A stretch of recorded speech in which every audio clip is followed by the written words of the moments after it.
네, 경기 의정부시갑 출신 오영환 의원입니다. 네, 소방청장님, 예. 얼마 전 대전 현대아울렛에서 또 대형 화재가 나서 7분이 사망하는 등 이런 또 인명피해가 났었죠. 예, 그렇습니다. 지난 8월에도 이천 투석병원에서 이런 5분이 사망하고, 예. 또 최근 1월부터 5월 이렇게 평택이나 이천 물류창고 화재로 또 소방관 4분이 선직하지 않았습니까? 예, 3분 순직하셨습니다. 3분과 또 한 분이 더 우리 김동식 구조대장님도 순직을 하셨죠. 이 전국에 사실 화재로 인한 사망사고가 끊이질 않고 있습니다. 예. 그리고 이런 수해와 같은 재난으로 인해서 인명피해도 꾸준히 늘고 있고요. 그렇습니다. 이 모든 화재가 일어나지 않는 나라는 없죠. 어떤 재난으로부터도 어떤 나라도 어떤 정부도 모든 재난을 막을 수도 인명피해를 전부 막을 수도 없습니다. 예. 하지만 그 이후에 이런 화재라든지 이런 인명피해를 재발을 막기 위해 좀 재발을 억제하고 이 피해를 최소화하기 위한 모든 대책을 강구하는 것, 그리고 그렇게 해서 국민의 생명 안전을 지켜내는 것이 국가의 존재 의무이죠. 예, 그렇습니다. 존재 이유이고 정부의 의무이고, 예. 얼만큼 거기에 최선을 다하느냐가 국민이 국가를 신뢰하고 평가하는 기준이 되는 거 아니겠습니까? 예. PPT 한번 보겠습니다.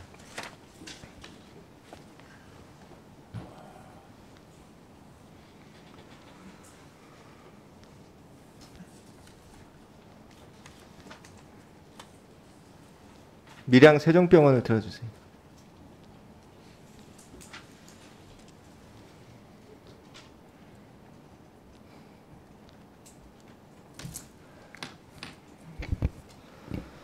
네, 밀양 세종병원 화재 청장님 잘 기억하시죠? 예, 18년도 1월 달에 발생했습니다. 2018년 1월에 무려 47명이 사망하는 참사 아니었습니까? 예.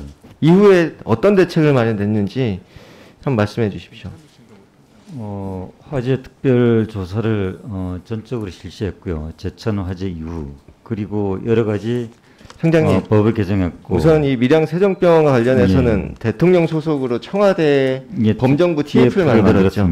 예. 거기에서 1년 동안 이 1년여 동안 모든 정부 부처들이 또 전문가들이 예. 머리를 맞대고 예. 또 이 국민적 합의를 거쳐서 이런 대책을 마련하지 않았습니까? 예, 그렇습니다. 그 중에 하나가 모든 중소병원에 스프링클러 설치하는 예. 거였죠. 그렇게 시행령을 개정하지 않았습니까? 예. 그리고 최근에 이천 투석병원에서 또 이런 화재가 발생했죠. 예. 현은경 간호사 끝까지 환자를 도우려다 사망하시고 4분의 환자까지도 사망을 하셨는데, 참 저도 현장에 방문했었습니다만 예. 이 구조대원들이 이 눈앞에서 그렇게 참혹하게 희생된 환자들 때문에 이렇게 많이 마음을 아파하는 모습을 볼 수 있었습니다. 예. 정부는 이런 사고를 또 재발을 방지하기 위해 노력해야 되죠. 그러면 중소병원, 모든 중소병원의 이 설치를 확대하도록 한 스프링클러, 이 병원은 또 제외가 아니었습니까? 이거는 이번 병동이 아니기 때문에 설치 대상이 아니죠. 예, 그러면 예. 이렇게 대상이 아니더라도 거동이 불편하거나 이런 환자들이 다수가 동시에 이용할 수 있는 이런 의료시설, 이런 시설들에 대해서도 스프링클러를 더 확대 설치하는 것을 고민하는 것이 소방청의 의무 아닙니까? 예, 그런 부분도 고민을 하고 있습니다. 네. 그런데 충격적인 좀 소식을 들었는데요. 과거 2018년 밀양 세종병원 이후에 과거 정부에서 다시는 이런 참사 인명피해가 발생하지 않도록 이 3년 동안 모든 중소병원에 스프링클러 설치토록 시행령 개정했죠. 예, 예. 그런데 윤석열 정부 들어와서 이거 얼마나 연장했습니까? 그거는 그 코로나19 얼마나 연장했냐고요? 4년 4개월 한시적으로 연장했습니다. 3년이었던 기한을 예. 7년 4개월로 늘린 것이 한시적으로 늘린 겁니까? 어떤 이 부분은 보건복지부하고 협의해서 그 기한은 있지만은 그 기한 내에 이 타 부처에서 예. 이런 의견을 주더라도 이런 화재로 인한 인명피해가 반복되지 않도록 그 의견을 반대하고 빠르게 설치될 수 있도록 주장하는 것이 소방청의 의무 아닙니까? 그건 저희도 주장을 했고요. 주장을 했고, 단지 코로나19라는 어떤 국가적인 재난 극복을 위해서 병의원의 협조 사항이 들어왔고, 모든 의료기관에서 그렇게 해달라고 요청했기 때문에 모든 의료기관에서 코로나19로 인해서 의원님이 말씀하시는 부분을 충분히 공감을 합니다. 하지만은 그런 여건도 있고, 그리고 그런 여건들을 고려하더라도 이 부분을 1년만 고려해서 연장한다면 모를까. 다른 최대한 빨리 하겠다는 말씀을 최대한 드립니다. 빨리 하겠다는 게 4년 4개월을 연장한 거냐고요. 그래도 그것도 뭐 더 연장하겠다는 걸 저희도 여건을 감안해서 줄인 겁니다. 이 병원 협회라든지 보건복지부의 의견만으로 소방청이 판단해서 이렇게 한 겁니까? 그건 아니고요. 이 부분은 코로나19 상황이 그 팬데믹을 이기기 위해서는 이 여러 시행령 가지 개정의 주체가 누굽니까? 그 모든 국가에서 그 팬데믹을 이기기 위해서 노력해야 되지 청장님, 않습니까? 이 시행령 개정을 추진한 주체가 누구냐고요? 화재도 마찬가지고요. 물론 뭐 저희들 그런 부분에 충분히 공감을 답변을 하고 하십시오. 하여튼 그 부분에 대해서는 청장님, 저는 저는 관심을 갖고 그렇게 추진해 나가도록 하겠습니다. 아니 3년이었던 예. 기한을 7년 4개월로 늘리는 상황에서 어떻게 관심을 갖고 어떻게 빠르게 추진을 합니까?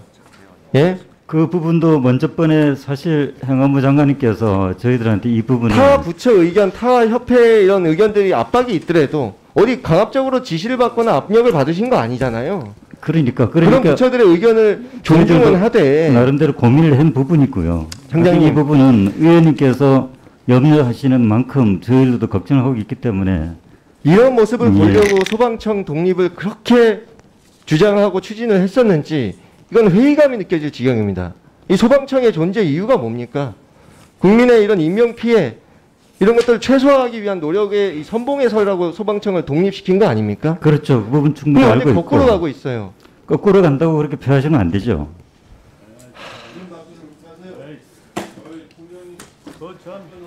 국민의 생명 안전을 담보하기 위해서 소방청을 독립시키고 국가직으로 전환하고 했으면 그 다음 단계로 넘어가기 위한 노력들 그리고 소방 현장에 있는 소방관들의 이런 처우 개선을 위한 이런 노력들을 고민해야 되는데 현장에 있는 직원들은 그렇게 눈앞에서 사람이 죽어가서 이렇게 좌절감과 우울감에 빠져 있는데 소방청은 이런 화재가 또다시 재발하면 누구 책임입니까? 이런 병원 중소병원에서 똑같은 화재 발생해서 인명피해 발생하면 이거 소방청장님이 책임지실 거예요? 제가 책임지겠습니다. 그렇게 말씀하시는 것 그리고 자체가 그 자리에 있을 자격이 없는 거 아닙니까? 저도 소방청 이후에 독립후에 더 발전을 위해서 노력했다는 말씀을 드리고요. 그리고 의원님께서도 적극적으로 여러 가지 많은 역할을 했다는 부분을 충분히 알고 있습니다. 하여튼 제가 과격한 발언을 했다는 부분에 대해서는 사과의 말씀을 드리겠습니다.